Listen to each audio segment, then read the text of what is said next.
seems a perfectly conceivable number. If you want to be a national party, it's that you sort of accept the way the world is rather than want to endlessly hark back to how it was.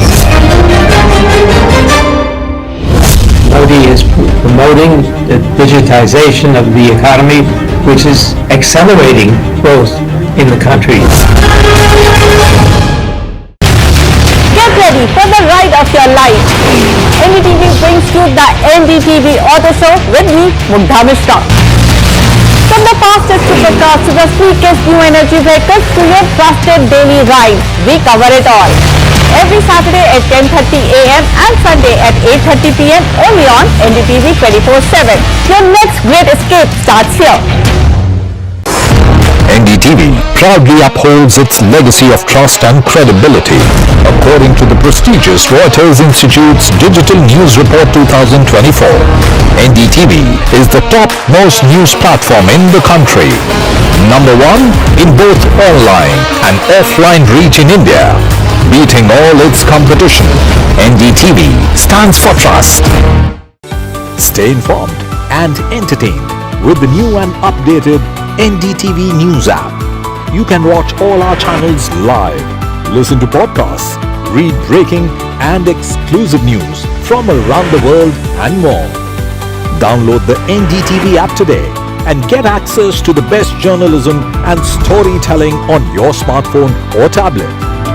The NDTV app. News that matters to you.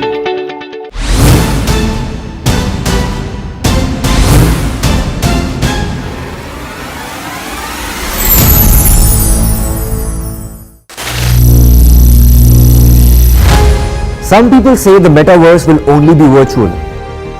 One day this lecture hall will be made of code, and driverless cars would be trapped in intersections. But even in this maze of the future, you can't wish away health. It's time to become more resilient. The NDTV network, I'm Parmeshwar Bafa. Let's begin with the headlines we're tracking at the moment. The Bank of England cuts interest rates from a 16-year high after a tight vote by its policymakers, who were split over whether inflation pressures had eased sufficiently. Meanwhile, Japan's stocks nosedived almost 5% on opening, with most Asia-Pacific markets lower after a sell-off on Wall Street overnight. Muhammed Deif, the commander of Hamas's military wing, was killed in an Israeli airstrike in the southern Gaza Strip last month. This is what the Israel Defense Forces have now confirmed.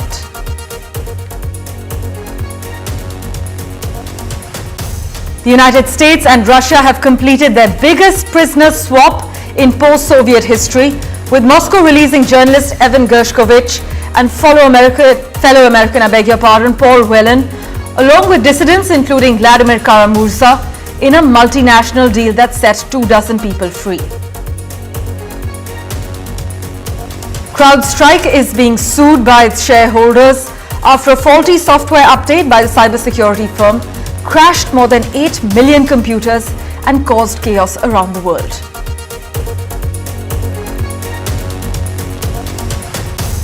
Ground temperatures in Antarctica have soared more than 28 degrees Celsius above normal in the second major heat wave to afflict the region in the past 2 years. Now, this historic warm spell could persist for another 10 days. Intel's on a long road to recovery, and over 15,000 workers will no longer be coming along for the ride. The chipmaker has just announced it's downsizing its workforce by over 15% as part of a new $10 billion cost-saving plan for 2025.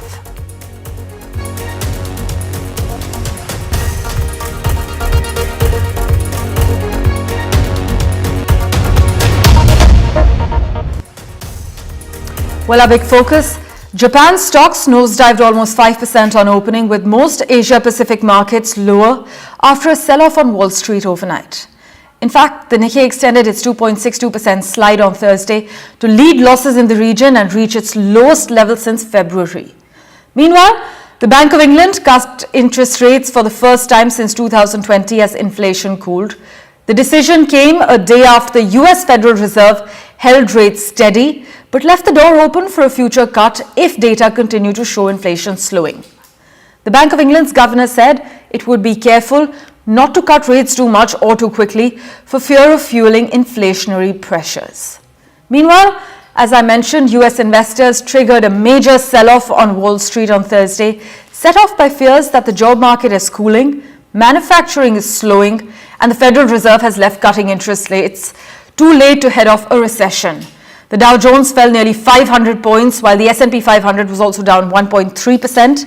A series of disappointing results from tech companies have led to sell-offs in big tech in the US.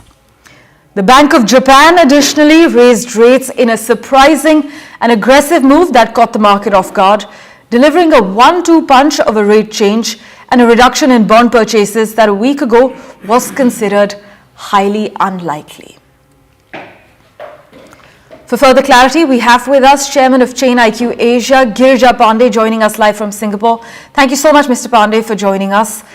The gloomy sentiment in Asian markets, it comes after a sell-off on Wall Street in Thursday's trading session, which actually saw 3 major US indexes plunge on recession fears.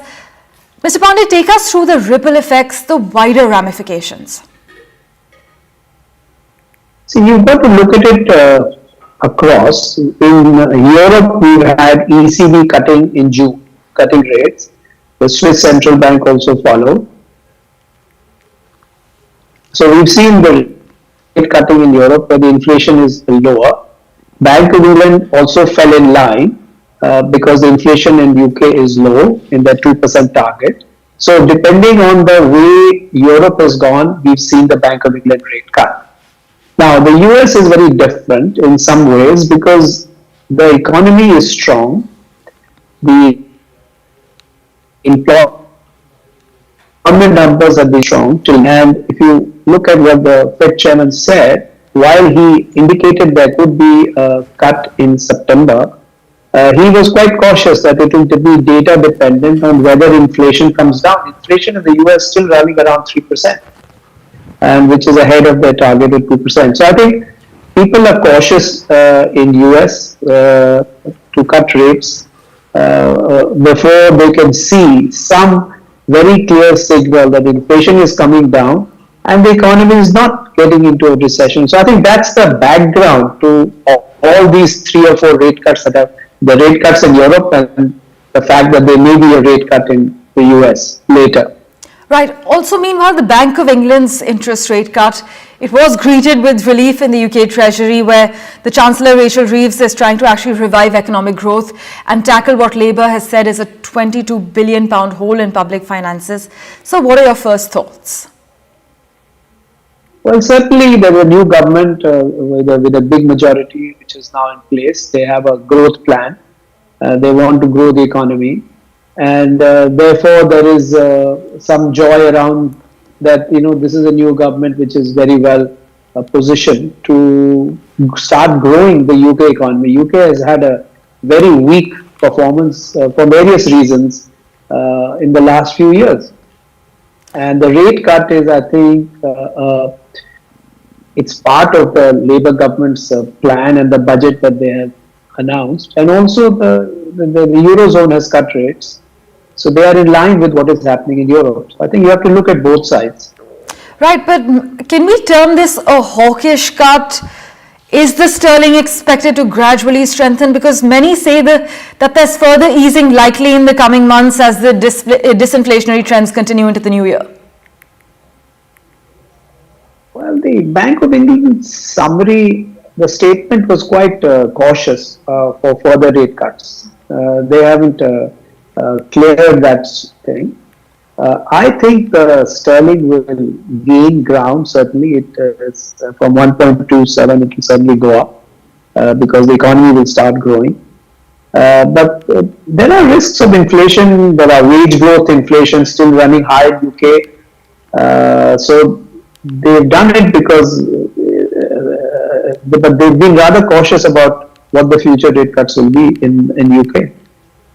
As always, Mr. Pandey, thank you so much for making time for us and joining us on The World 24/7. Thank you very much.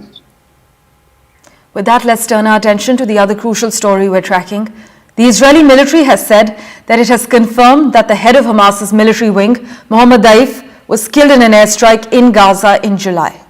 This announcement came a day after an apparent Israeli strike in the Iranian capital killed Hamas's top political leader. But why exactly does this matter?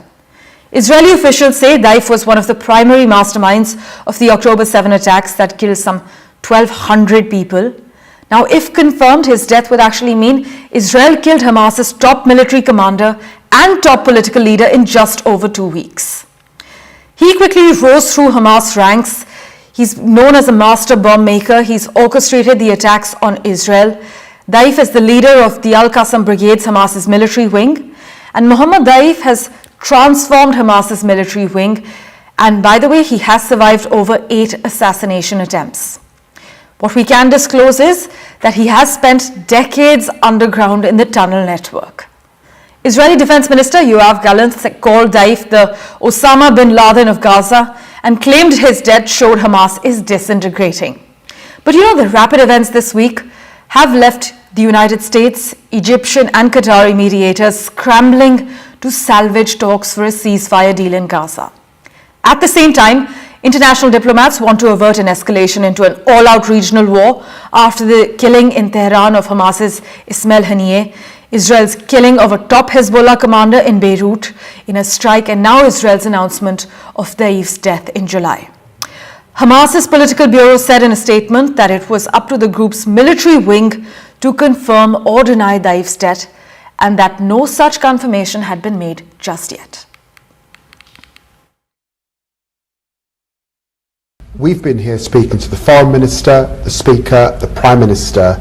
There are ways in which those individuals are able to get direct messages to Hezbollah. We know that, and that is why we're here, to communicate the need for de-escalation and to be absolutely clear that it is in no one's interests to see regional war.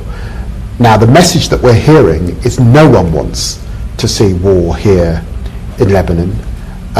That's why we're here, to apply all diplomatic effort to dial this situation down. Meanwhile, the United States and Russia have completed a major prisoner swap, the largest in post-Soviet history, with Moscow releasing Wall Street Journal reporter Evan Gershkovich and fellow American Paul Whelan in a multinational deal. In fact, Thursday's swap set some 24 people free, according to officials in Turkey, where the exchange took place. The West obtained the release of 16 people from Russia, including 5 Germans and 7 Russian political prisoners, according to a statement by the US president. Russia, meanwhile, secured the freedom of several of its own nationals convicted of serious crimes in the West.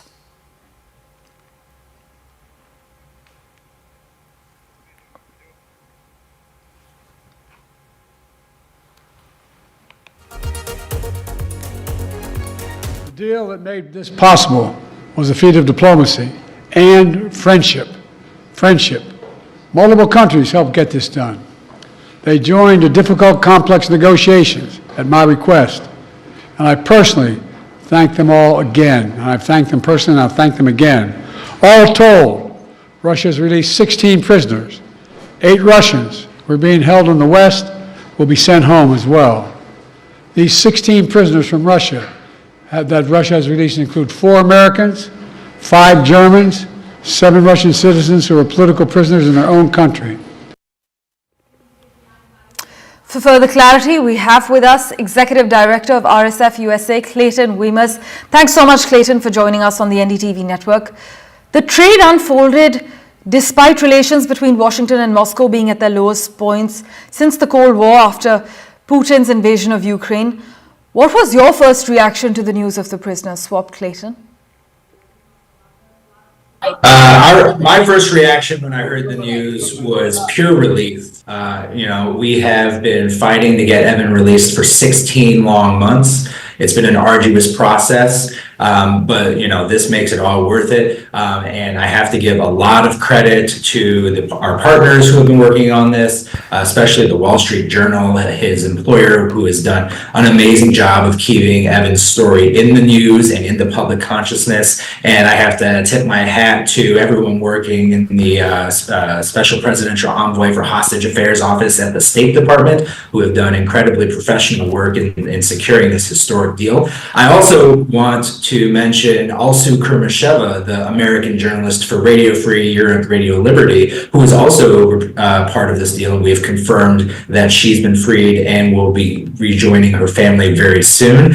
She's been detained for the past 9 months, also for the crime of journalism. It has been clear for some time now that journalism is effectively illegal in Russia. The Kremlin has completely cracked down on the free press, and it is taking state hostages who are journalists in order to hold them for a later trade to secure Russian prisoners from abroad. Right.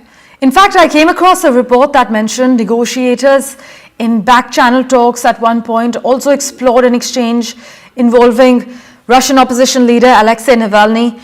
Could you share some details on how such deals are reached, Clayton? Sure. Well, it all takes place very secretly at the highest levels. We are very aware of the important work that officials at the State Department have been doing all along to secure Evan and Alsu's release from prison, and apparently have been doing a great deal of work to secure even more prisoners, because this prisoner swap it includes a huge number of detainees. It really is a historic day and such a happy day for all of these wrongfully detained prisoners who are going to get to rejoin their families and walk free again, when frankly they didn't know if they ever would be able to. So it's a hugely hopeful day, but we should also remember, these journalists should not have been in jail in the first place. They were arrested for being journalists. They were convicted of crimes associated with their journalism. And it's clear that this is the tactic that the Kremlin is going to use going forward, and it's paying dividends for them in that they are able to secure the release of very high-value Russian prisoners in foreign prisons. These people include assassins, convicted spies, arms traffickers. It's really astonishing, the level of criminal that's been exchanged for wrongly detained journalists. It's clear that democracies of the world need to find a way to increase the cost of bad actors like the Russian regime from taking hostages of journalists and other citizens who don't belong in prison. But Clayton, there are strong arguments that this deal, like others before it, reflect about an innate imbalance, because the US and allies gave up Russians charged or convicted of serious crimes in exchange for Russia releasing journalists, dissidents, and others imprisoned by the country's highly politicized legal system on charges seen by the West as trumped up. Then what is the significance of the timing of this deal, given these are Joe Biden's last few months in office?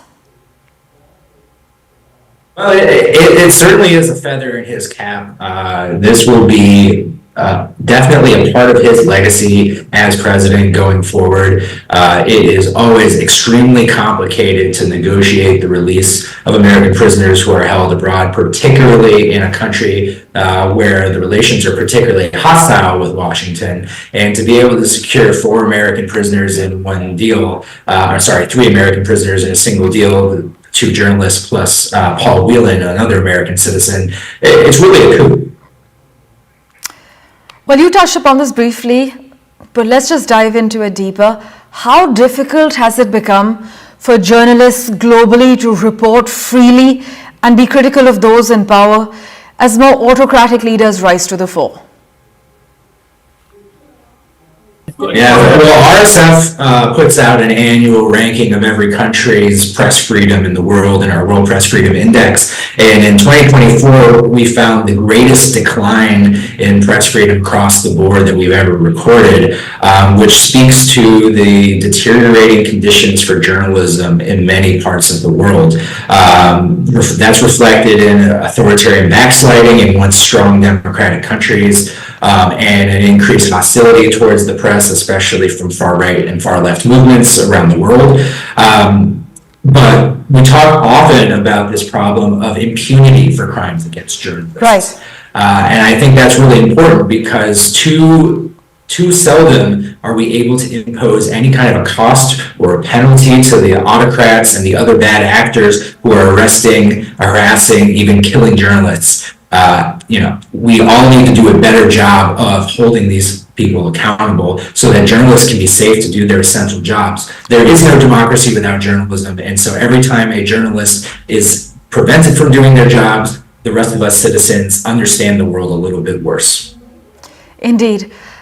Clayton, also the Russian side got Vadim Krasikov, who was actually convicted in Germany in 2021 and sentenced to life in prison for killing a former Chechen rebel. Russia also received 2 alleged sleeper agents jailed in Slovenia, as well as 3 men who were charged by federal authorities in the US. Don't you think Russia has a bit of an advantage in such prisoner swap deals? Well, yeah, that's a really important point. There's this huge discrepancy because the United States and other strong democracies are not going around arbitrarily arresting Russian journalists to hold them for future exchanges like this. And look at the type of prisoner that is going back to Russia in exchange for not just journalists but human rights activists. They're assassins, they're warlords, they're arms dealers, they're hackers. They're spies. These are very high value prisoners who have been convicted of very serious crimes. It's clear that that's the Kremlin's playbook, is to arbitrarily arrest Americans and other Western citizens in order to hold them as bargaining chips, and we have to find a response to that. Clayton, thanks so much for joining us with the latest updates. Really appreciate you making time for us on The World 24/7. With that, let's turn our attention now to CrowdStrike, which is being sued by its shareholders after a faulty software update by the cybersecurity firm crashed more than 8 million computers and caused chaos around the world. The lawsuit accuses the company of making false and misleading statements about its software testing. It actually also says the company's share price dropped 32% in the 12 days after the incident, causing a loss in market value of $25 billion. Now, what is CrowdStrike saying? Well, it has denied the allegations and says it will defend itself against the proposed class action lawsuit. Meanwhile, Intel's on a long road to recovery, and over 15,000 workers will no longer be coming along for this ride with them.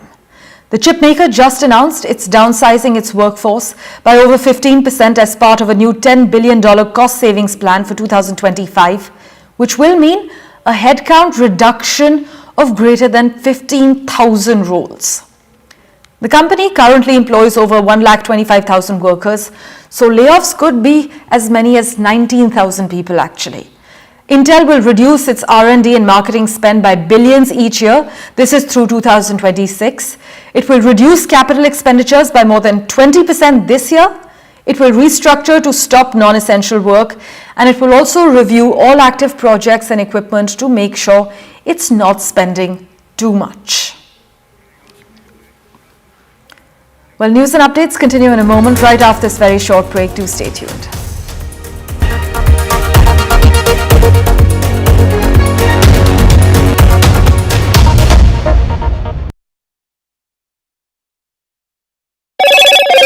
Hello, Moto. The biggest democratic exercise in the world. Team NDTV covers it from ground zero. BJP really had to fight a tough election this time. Unprecedented exercise. Unmatched coverage. There is no dispute. From polling to counting, NDTV brought you the most trustworthy news and updates.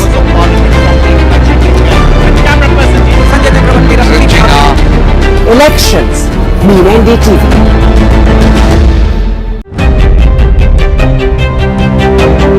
Hello and welcome to India Sense, where I speak with global opinion makers. The United States has made a strategic decision over the last 20 years to move closer to India.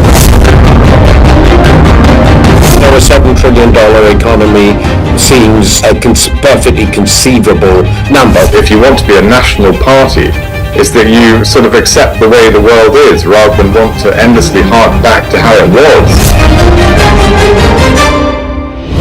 Modi is promoting the digitization of the economy, which is accelerating growth in the country. Get ready for the ride of your life. NDTV brings you the NDTV Auto Show with me, Mohammed. From the fastest supercars to the sleekest new energy vehicles to your trusted daily ride, we cover it all. Every Saturday at 10:30 a.m. and Sunday at 8:30 p.m. only on NDTV 24/7. Your next great escape starts here. NDTV proudly upholds its legacy of trust and credibility. According to the prestigious Reuters Institute's Digital News Report 2024, NDTV is the top-most news platform in the country. Number one in both online and offline reach in India. Beating all its competition, NDTV stands for trust. Stay informed and entertained with the new and updated NDTV News app. You can watch all our channels live, listen to podcasts, read breaking and exclusive news from around the world and more. Download the NDTV app today and get access to the best journalism and storytelling on your smartphone or tablet. The NDTV app. News that matters to you.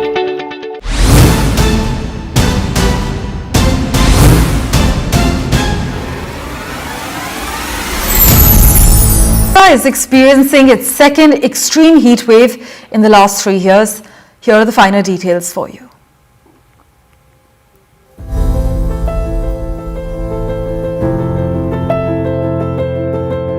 A vast swath of Antarctica is experiencing a near-record winter heat wave in a disturbing sign of the polar temperature spikes brought by a warming world. Ground temperatures in Antarctica have soared more than 28 degrees Celsius above normal in the second major heat wave to afflict the region in the past 2 years. This historic warm spell could persist for another 10 days and is an ominous example of the major temperature spikes this polar climate could experience more frequently in a warming world. Because the heat wave comes in the middle of the Antarctic winter, temperatures are still hovering around minus 20 degrees Celsius. Still, the Antarctic temperature anomaly is the largest on the globe according to weather models. While the South Pole Station will clinch its warmest July since 2002, about 6.3 degrees Celsius above average, the largest heat wave in Antarctica and anywhere in the world occurred in March 2022, when the eastern coast of Antarctica spiked at least 39 degrees Celsius above normal. Believe it or not, scientists on site wore shorts and removed their shirts while the area experienced intense melting. But what is causing the heat wave? Winter temperatures in Antarctica substantially fluctuate because of the lack of sunlight, but this heat wave is a much larger deviation from the norm than usual. It's too early to determine all of its causes, but scientists say it may be at least partially linked to processes occurring about 30 kilometers above the surface in the stratosphere. Atmospheric pressures over East Antarctica are also surging to absolute bonkers levels, tweeted Ben Knoll, a meteorologist and IMD scientist based in New Zealand. The weather in the southern hemisphere is a little wild at the moment, he wrote. Several other factors may be helping to intensify the heat wave. Antarctic sea ice cover is the second lowest on record for this time of the year, just barely above the record-breaking levels in 2023. As the globe warms, however, the poles are warming at an even faster rate. Recent ice core data and modeling show Antarctica is warming up twice as fast as the global average. This is the second extraordinary heat wave to hit the continent in the past 2 years, with the last causing the collapse of an ice shelf the size of Rome. Parmeshwar Bava for NDTV.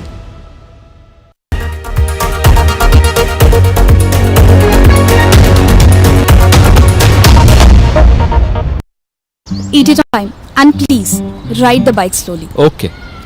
And this is for your safety. Arey, I almost forgot. LIC. This is for our safety.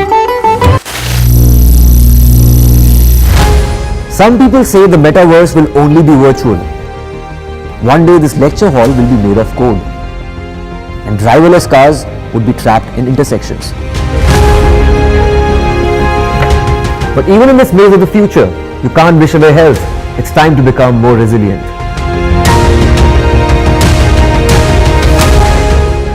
"10 years of Banega Swasth India, we have grown and achieved so many milestones.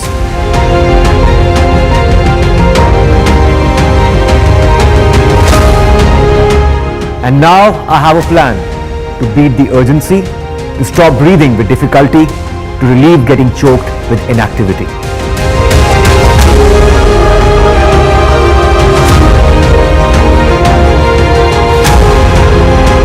Energize our government, our environment, our society, and ourselves. Everyone, everywhere, every day.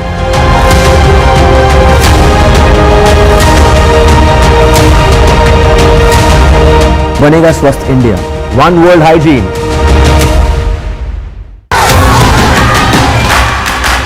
The biggest democratic exercise in the world. Team NDTV covers it from ground zero. BJP really had to fight a tough election this time. Unprecedented exercise.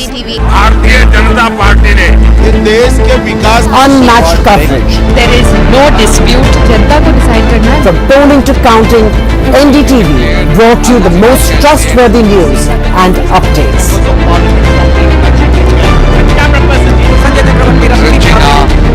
Elections mean NDTV.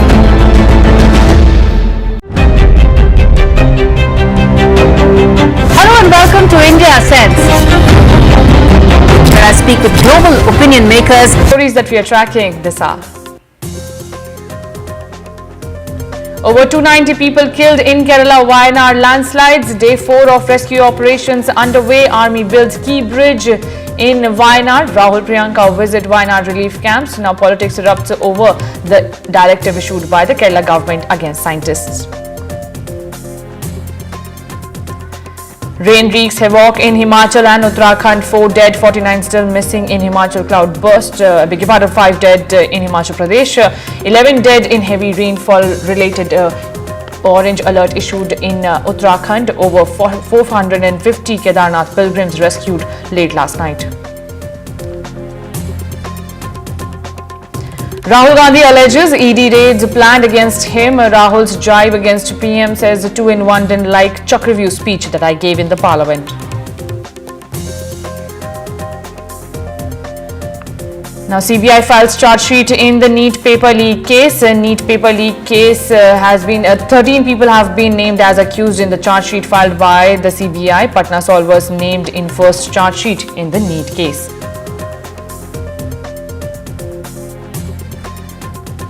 In the Paris Olympics, PV Sindhu knocked out to the world number 9 Bing Jiao. India's medal tally remains at 3.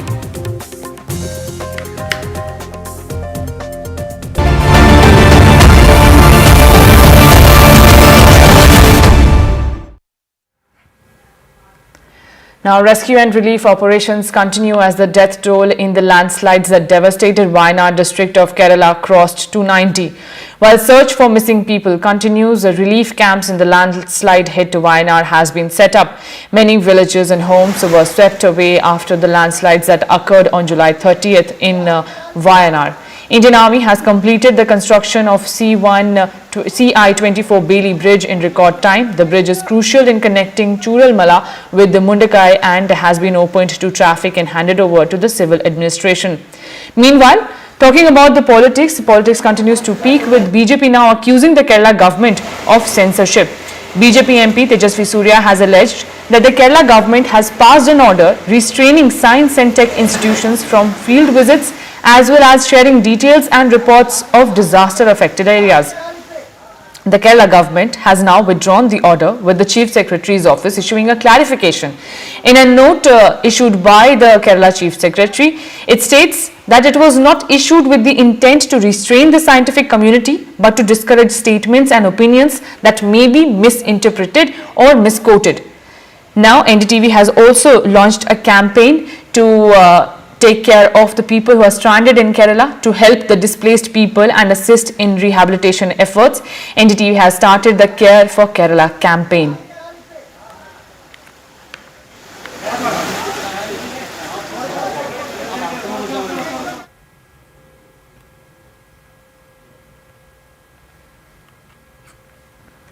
My colleague Pratibha Raman is also now joining me for more details on it. Pratibha, first give us the sense of what's happening on the ground in Wayanad. What progress in the relief and rescue operation has been made? Well, in fact, it took around 16 long hours to build a 190 feet long bridge that we're talking of, and that is the bridge that has been completed, which is capable of carrying a capacity of 24 tons. And this bridge will definitely facilitate the movement of different equipment to the far-flung areas, because we are talking of Mundakai being the epicenter of the landslide, and that is exactly where enough damage has been done, and the devastation is pretty immeasurable there.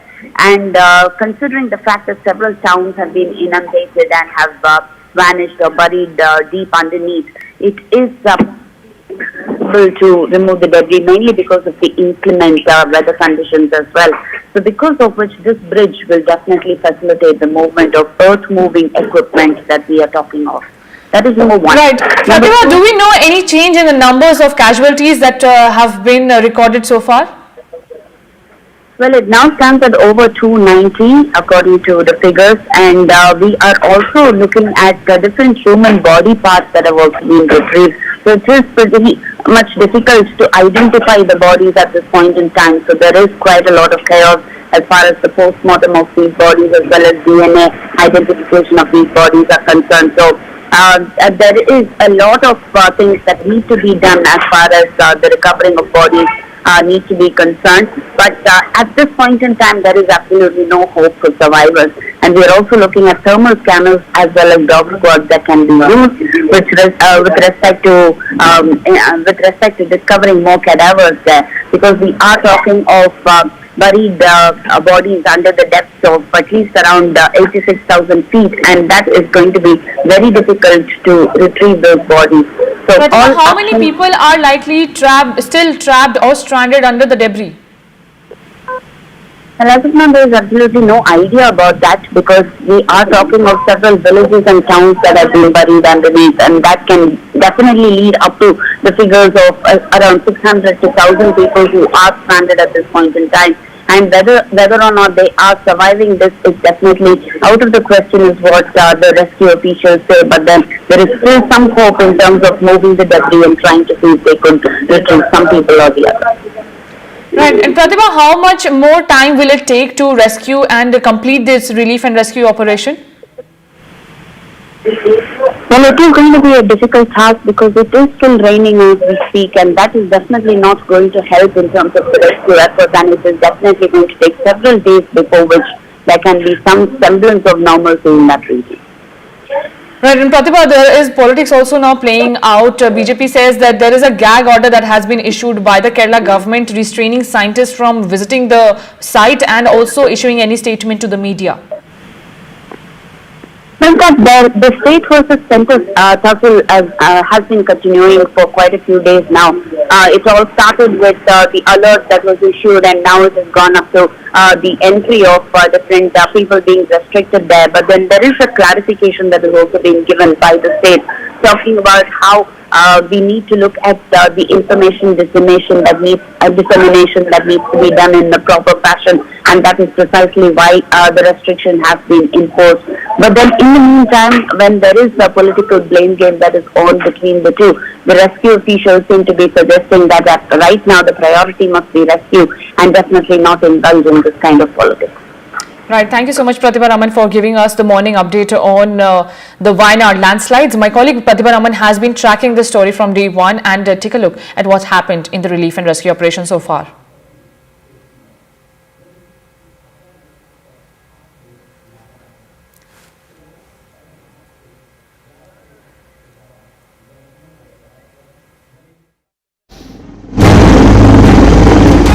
day 3 of the mammoth rescue operations in Kerala's Wayanad, hit by massive landslides that have devastated a number of villages.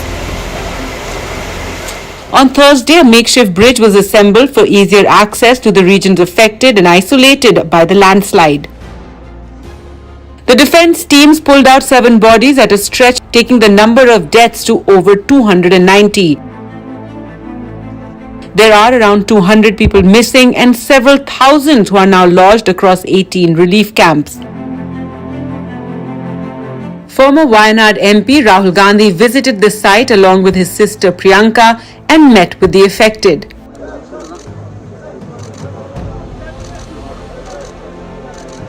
There is still a lot of work to be done here,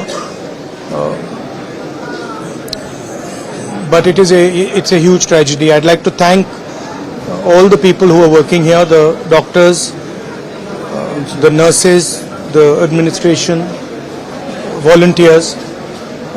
I'm very proud of everyone who's working here, but it's very, very sad to see. Kerala Chief Minister Pinarayi Vijayan was huddled in a high-level meeting. The state has denied the centre's claim of having issued the alert earlier, and the Kerala Assembly Speaker insisted on more discussions on this key issue. It's quite unfortunate that when Kerala is facing this kind of a huge tragedy, a natural disaster, the union government, Shri Amit Shah, he's telling like this. So we have to, Honorable CM himself has responded to this comment. But when it comes to this region, it is prone to landslides and there has been heavy rains. Could this have been avoided? Yeah, this is to be discussed.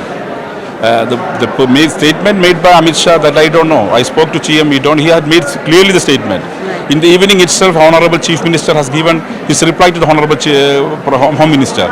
So this issue has to be seriously discussed. Meanwhile, those who have died are being laid to rest free of cost by volunteers in the region.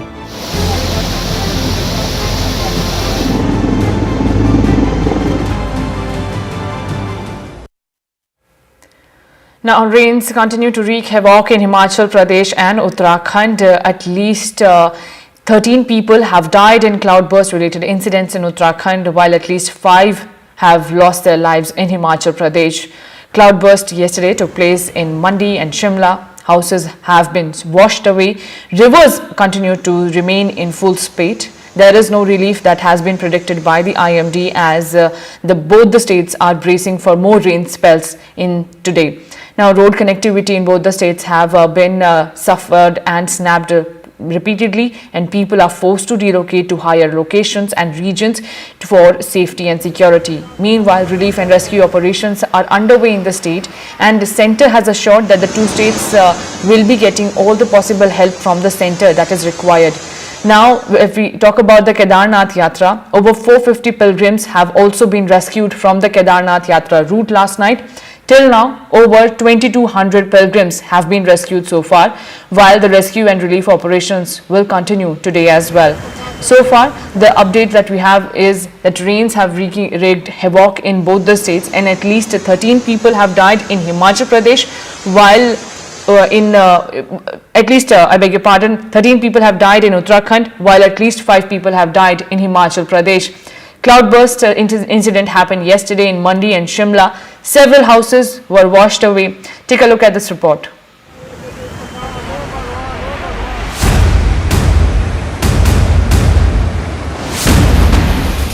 A building comes crashing down amid angry swirling waters. This after cloudbursts in Shimla, Mandi and Kullu districts of Himachal Pradesh.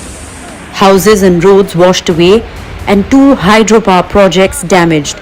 At least 2 people have died and over 50 people are still missing. The wrath of nature turning the picturesque valley into an angry swirl of water. Authorities have ordered the closure of all schools and colleges in Kullu and Mandi. प्रदेश की जो अभी स्थिति है वो नियंत्रण में है, लेकिन जान माल का भी नुकसान हुआ है और प्रदेश की सड़कों को भारी नुकसान हुआ है। मनाली जो है, मनाली पूरे देश से कट चुका है। कुल्लू तक आवाजाही में भी प्रभाव आवाजाही। Now, my colleague Kishore Rawat is joining me for giving us an update on the relief and rescue operations that are underway in Dehradun. Kishore, if you can tell us about the Kedarnath की अगर बात करें तो केदारनाथ में Yes, please go ahead. बिल्कुल केदारनाथ में अभी तक 2500 से ज्यादा लोगों को रेस्क्यू कर लिया गया है। रात भर ऑपरेशन चला है। अभी भी 1300 के करीब लोग वहां पर बताए जा रहे हैं। हालांकि ये जो फंसे हैं ये सिर्फ जो पैदल रास्ता जो लिंचौली से नीचे भीमबली तक का पड़ता है वहां पर ये लगभग 17 किलोमीटर का रास्ता है। ये जो इस जगह काफी जगह रास्ते वॉश आउट हो चुके हैं, बड़े बड़े बोल्डर्स आ चुके हैं। यही वजह है कि लोगों को आने में दिक्कत हो रही है। इसलिए एसडीआरएफ, एनडीआरएफ और तमाम जो रिलीफ फोर्स है उनको लगाया गया है।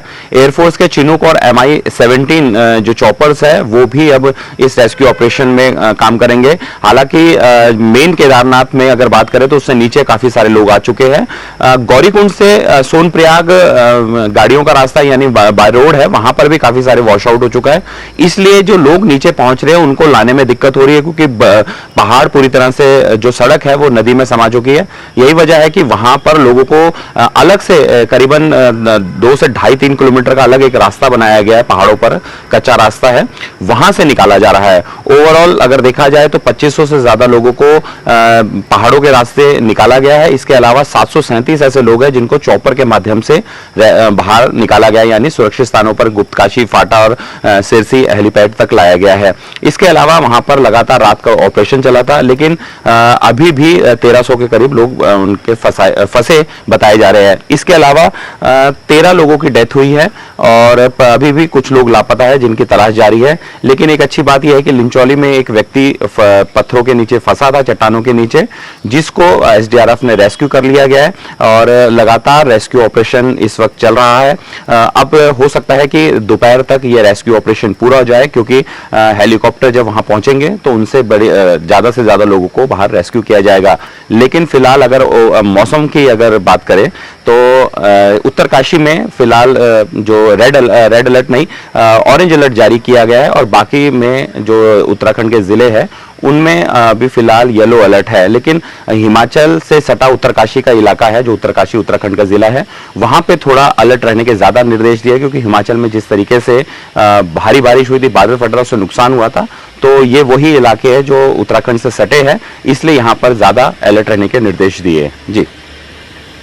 And Kishore, if you can tell us about the various strategies that are being deployed by the rescue and relief operation teams. The Chinook helicopter has also been deployed for rescue operations.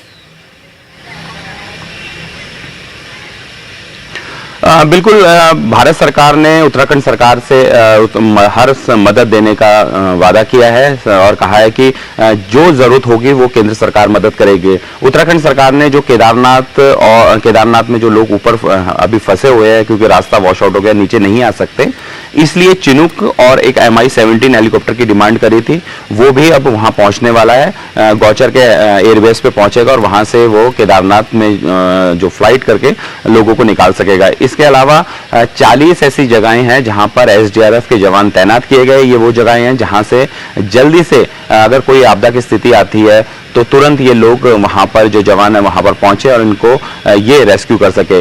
फिलहाल अभी Indian air force के जो 2 helicopter है, Chinook और MI-17, वो भी पहुंच जाएंगे और उनसे जो ऊपर 1300 के करीब लोगों के फंसे होने की खबर जो आ रही है, जो अभी जानकारी मिल रही है, उनको निकाला जा सकेगा। जी। Right. Thank you so much, Kishore, for sharing those details.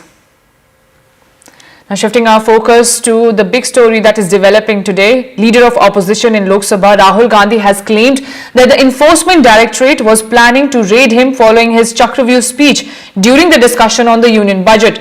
The Congress leader said he would be waiting for the central probe agencies with open arms as ED insiders told him that a raid was being planned. Mr. Gandhi claimed that there are 6 people, including Prime Minister Narendra Modi and Union Home Minister Amit Shah, at the center of this Chakravyuh in a speech that he gave inside the parliament. Mr. Gandhi also alleged that political executive, central agencies and the idea of monopoly capital allowing 2 people to own the country's entire wealth are at the heart of this Chakravyuh. Now, remember, this is not the first time that opposition has alleged that ED and CBI are being misused. Remember, Jharkhand Chief Minister Hemant Soren, Delhi Chief Minister Arvind Kejriwal have also leveled similar allegations against the centre that central agencies are being misused by the centre, and opposition claims that this is an attempt by the centre to muzzle the voices of dissent and to topple the governments in opposition-ruled states. Now, this controversy is raging after Rahul Gandhi made fresh allegations. We are also being told that we are being joined by Mr. Guru Prakash, BJP spokesperson on this whole controversy. Mr. Guru Prakash, very good morning and thank you for speaking to NDTV. Fresh allegations have been made by Congress leader and leader of opposition in Lok Sabha, Rahul Gandhi. He says that the ED is now planning to raid him. No, we have to understand that Mr. Rahul Gandhi is already out on a bail. His mother Sonia Gandhi is already out on a bail. So this case hasn't come up today. Mr. Rahul Gandhi is trying to make an issue out of it when actually there is no issue at all. National Herald scheme is under an investigation. Thousands of crores are under question. So Mr. Rahul Gandhi is not above the law. Or I think Congress party should do one thing. It should come out with a press release or a notification and say that Mr. Rahul Gandhi is above the law and say that Mr. Rahul Gandhi is above the Constitution of India. But that is not the case. We are all living under the Constitution of India. The rule is applicable for everyone. Everyone is equal in the eyes of law, be it Mr. Rahul Gandhi or Madam Sonia Gandhi. So the law will take its own course. If investigation is required, it's required. Why are you making an issue out of a mountain, out of a molehill? This is clearly beyond my comprehension. Mr. Rahul Gandhi is just trying to sensationalize the entire thing because we are very well aware of the fact, the people of India are very well aware of the fact that there is an ongoing investigation. Mr. Rahul Gandhi is out on bail. If there is some investigation happening, it's just a part of process. It's just a part of judicial process. Why so much hangama and halla bolo over it? This we don't understand. Well, there is a hullabaloo over it because as your reaction also hints on that there is a likely chance that a raid can take place against Congress leader Rahul Gandhi. But Mr. Rahul Gandhi is saying that this is because some people did not like his Chakravyuh speech. Because he made a personal attack on the Prime Minister and now he is being targeted for it. No, Aditi, that is not the point. Mr. Rahul Gandhi is already undergoing a process of ongoing investigation. It is not as if a new investigation will take place and law has its own course. If tomorrow there is a hearing, if day after tomorrow there is an investigation, if 3 days ago there is a cross-examination, you are already under a scanner. So this is just beyond our comprehension. And as far as the central agencies are concerned, let me make this very categorical. 2013, Supreme Court of India has said that CBI is a caged parrot, Justice R.M. Lodha. So this accusation or this allegation of misuse of agencies, it's a spent force and doesn't hold any water anymore. And as far as the speech of Mr. Rahul Gandhi is concerned, it was a very usual speech, nothing new in his speech, old wine in an old bottle. So Mr. Rahul Gandhi is just trying to make a big issue, a big controversy out of it, and we actually don't see any logic, any sense or any structure to his arguments or this fear mongering, honestly. Right. Thank you so much, Guru Prakash, for speaking to us and clarifying. The BJP says that law will take its own course and Mr. Rahul Gandhi is facing charges in the National Herald case. So if likely ED raid takes place, then this is as per the law. Meanwhile, my colleague Sunil Prabhu is also joining me for more details. Sunil, the Congress leader says that ED is likely to raid him. The BJP has just now said that if that happens, then it will be the law that will take its own course as he is facing allegations and a case is opened against him. That's right. As they rightly pointed out, the law's taking its own course. The only difference is that the opposition has been saying that this is political vendetta. This needless targeting and the fact that Mr. Rahul Gandhi, who's preempted the enforcement directorate by saying that I have been told by insiders that there will be a raid, please come have tea and biscuits with me.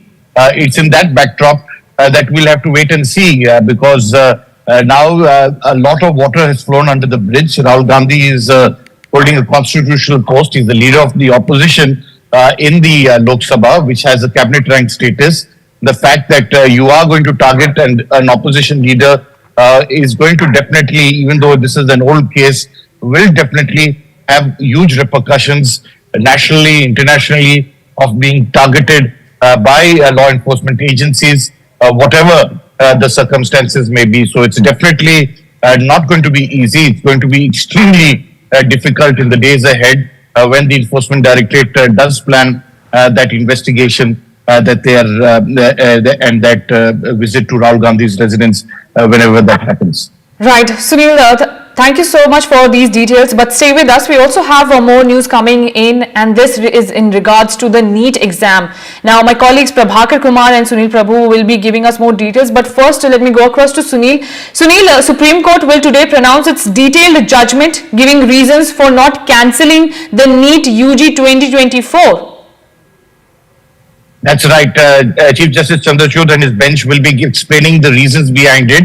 It was a difficult decision. If you saw the order the last time round, it made it clear that they have decided against cancelling the exam only because of the fact that it would have put the entire academic schedule, the medical exam academic schedule in disarray. And that's the reason why they didn't want future generations to suffer.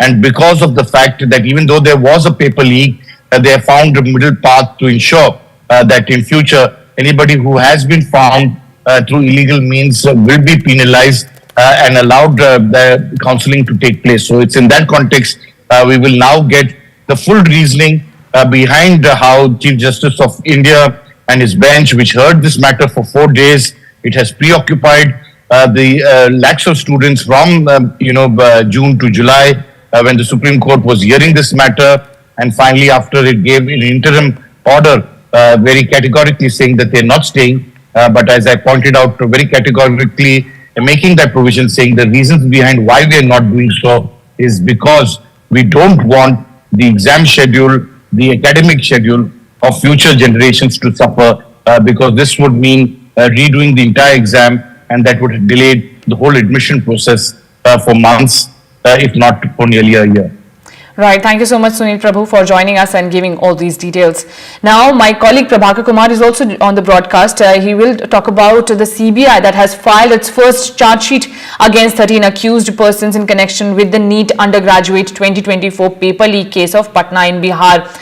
Prabhakar, the probe agency has so far arrested 40 persons and it has detailed all the names in the first charge sheet that has been filed in the case. Yeah, exactly. 40 persons have been arrested so far by the CBI and 13 have been named accused in the first charge sheet with the CBI has filed, and CBI also detailed the role of each one of them. If I could just, it's a long list, so if I could just read out the list for you, the people who have been charge sheeted, they include Sikandar Yaduvendra, he happens to be a Bihar government employee, then you have Amit Amundi, they are the members of Solvent gang, remember, the Solver gang, the students who were, the MBBS students, the part 1 and part 2 students who were hired as solvers for the people who were engaged, who were taking the examination. So they have also been named accused. Nitish Kumar has been named as one of the main conspirators of this entire episode. So, and the role of each of those arrested has been detailed by CBI. So important milestone as far as this NEET investigation is concerned. All 13 names have been released by CBI, including those who were responsible for ferrying students, who were managing the ground logistics. So those all those have been, especially the principal of the Oasis School of Hazaribagh, who was the guy who has been under scanner since beginning, and that was the place from where the question paper allegedly got leaked, and the half-bound question papers of that particular center was recovered from Patna. That's how he came under scanner. So all 13 people have been accused, all the names have been released by CBI, and their roles, specific roles as to what role they were doing in this entire scam which happened, the paper leak scam which happened, has been detailed by the CBI. Right. Thank you so much, Prabhakar, for joining us and giving those details. Now, in a landmark verdict, the Supreme Court has said that states are empowered to make subclassification of scheduled castes and scheduled tribes for granting quotas within reserved categories with an aim of uplifting the downtrodden. It was a 6:1 majority verdict where the Constitution Bench of the Supreme Court emphasized that there is a need for a relook into the reservation system, adding that other methods are needed to uplift people in the SC and ST category. The top court also added that there is an urgent need to exclude the creamy layer and